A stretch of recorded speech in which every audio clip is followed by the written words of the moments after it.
Who is the shooter? Who shot who? The gruesome double murder. Can you come down with me? Anybody else say blow up? Okay, she's breathing. She's got a lot of stamina. A seemingly stunned au pair walking out of the crime scene.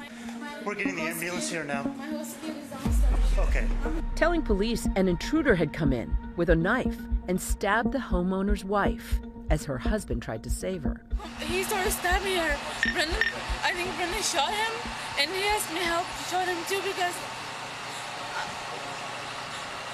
It's okay. You don't have to get it all out right now. I never saw that before. It's a lot of blood. Okay.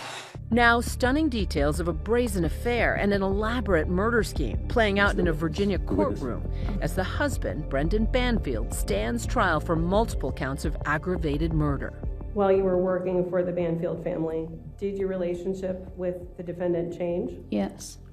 How did it change? It became sexual, physical relationship. Bombshell testimony from the au pair, Juliana Perez Margulies, who says she helped Banfield kill his wife so that they could be together. The 25-year-old escorted in handcuffs for 2 days of testimony against her former lover. Did he tell you what he wanted to do? Yes. What did he say?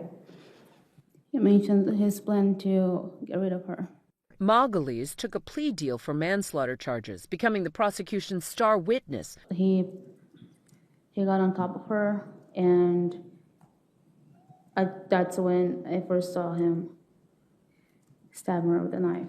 Prosecutors say months after the affair began, Banfield, a former investigator at the IRS, started plotting to kill his wife, claiming he didn't want a divorce or shared custody. According to prosecutors, Banfield pulls Juliana, the family au pair, into this scheme by purchasing a firearm, taking her to a shooting range to practice, also by buying soundproof windows and installing them into the home, as well as this whole scheme of creating a catfish. Prosecutors say Banfield was posing as his wife on a sexual fetish website to lure a man, Joseph Ryan, to come to the house and fulfill a twisted rape fantasy.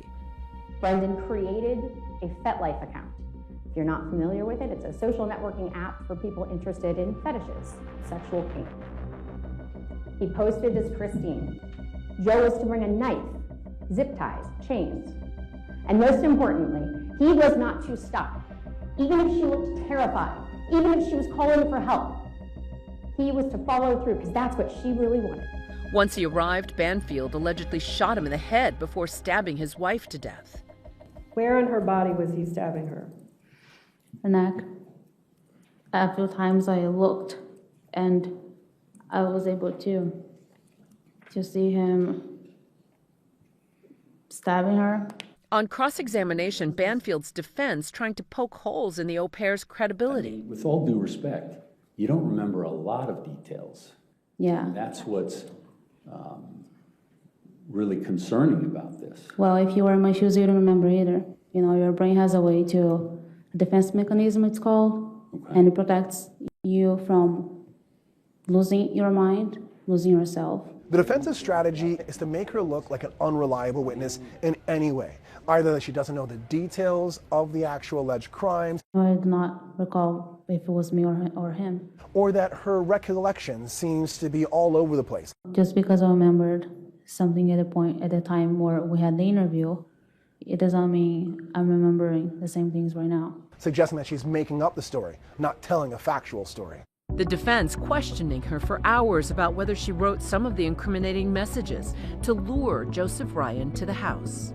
Sir, with all due respect here, I said those things are all very familiar words.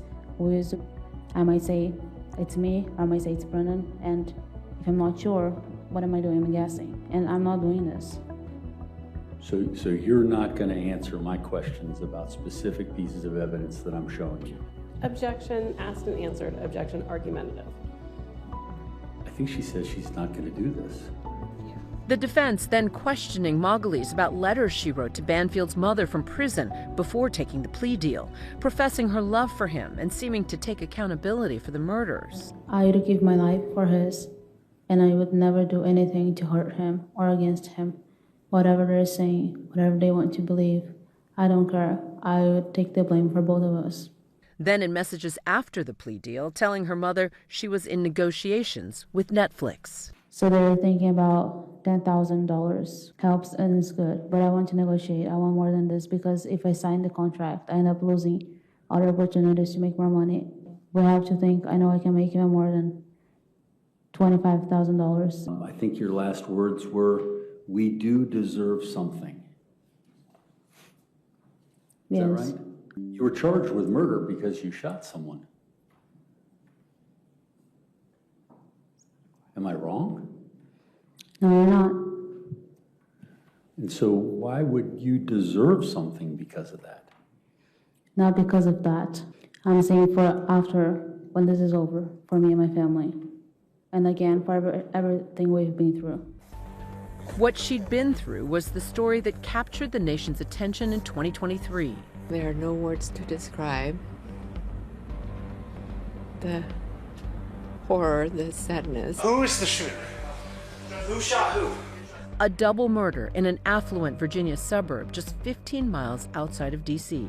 And in another twist, the young nanny moving into the primary bedroom where the wife had been killed, living as a couple with Banfield, according to prosecutors. They had gotten new flooring, new bedroom furniture, and pictures that had once featured Brendan and Christine had been taken down and replaced with Brendan and Juliana together. Prosecutors also highlighting different blood evidence found on Banfield's items. What did you observe about these pants? That they had blood stains on them. There was the blood stains on the knee area. Most of the stains that you saw on the pants were like almost like smears, smudges, like they came in contact with blood. This was droplets. There was staining on the shoes, on the tops, but there's also staining on the bottom and into the treads.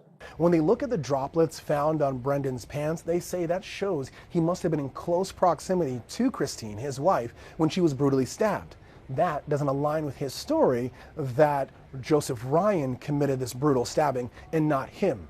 The defense hasn't pointed to a theory as to what the smearing or blood droplets actually mean in this case, and they might not ever, because ultimately it's not the defense's burden to put evidence forward, only to show that the prosecution hasn't made out their case beyond a reasonable doubt. The prosecution will continue its case next week. With Virginia having no death penalty, if Brendan Banfield is found guilty, he'd be sentenced to life in prison without the possibility of parole. As for Margulies, she'll be sentenced once Banfield's trial ends and could get as little as time served, according to attorneys. We'll, of course, continue to follow this case as the trial continues.